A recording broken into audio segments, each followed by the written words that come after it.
Assalamualaikum warahmatullahi wabarakatuh. Perkenalkan, nama saya Yulia Lestari dengan NIM G7012296 dari Fakultas Matematika dan Ilmu Pengetahuan Alam, Program Studi S1 Farmasi.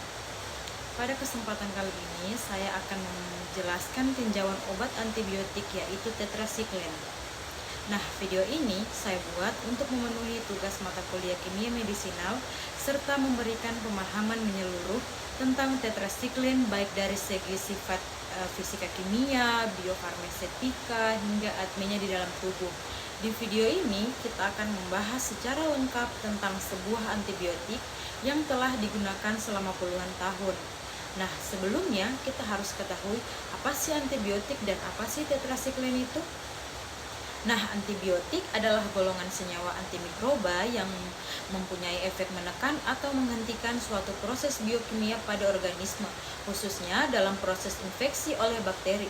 Penggunaan antibiotik khususnya berkaitan dengan pencegahan dan pengobatan penyakit infeksi, termasuk bahan antibakteri paling penting. Antibiotik bekerja dengan mematikan atau menghalangi pertumbuhan populasi bakteri. Sejumlah antibiotik juga memiliki aktivitas antiprotozoa, tetapi antibiotik tidak efektif melawan virus. Dalam bioteknologi dan rekayasa genetika, antibiotik juga digunakan sebagai alat seleksi terhadap mutan atau transforman. Sedangkan tetrasiklin adalah antibiotik polipeptida spektrum luas yang diproduksi dari genus Streptomyces dan Actinobacteria. Tetrasiklin umumnya digunakan untuk mengobati jerawat, kolera, brucellosis, per atau sampar, bahkan malaria dan sifilisis. Berikut ini adalah struktur kimia tetrasiklin. Senyawa ini terdiri dari 4 cincin aromatik yang saling berikatan membentuk rangkaian bernama tetrasiklik. Nah, itulah asal nama tetrasiklin. Tetrasiklin sendiri memiliki berbagai gugus fungsional seperti gugus hidroksil, karbonil, amino, dan dimetilamino. Nah, gugus-gugus ini membuat tetrasiklin bersifat polar dan amfoterik, artinya bisa bersifat asam, bahkan bersifat basa. Tetrasiklin ini juga memiliki 3 titik ionisasi dengan nilai pKa sekitar 3, 7, dan 9. Ini memengaruhi kelarutan dan bentuk ioniknya di berbagai pH tubuh. Namun, karena sifat kelarutannya, tetrasiklin ini bisa berikatan dengan kalsium dan magnesium. Itulah mengapa tetrasiklin sebaiknya tidak diminum bersama susu atau suplemen mineral. Sebagai antibiotik, tetrasiklin ini bekerja dengan cara menghambat sintesis protein bakteri. Ia menempel pada subunit 30S ribosom dan mencegah tRNA masuk ke tempat yang seharusnya. Nah, selanjutnya ada mekanisme kerja tetrasiklin.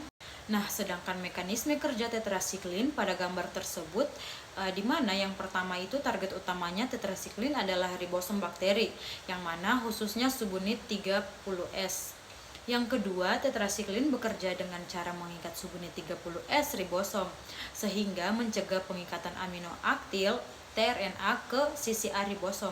Yang ketiga, hal ini menghambat perpanjangan rantai polipeptida dan pada akhirnya menghentikan sintesis protein bakteri yang penting untuk pertumbuhan dan kelangsungan hidup bakteri.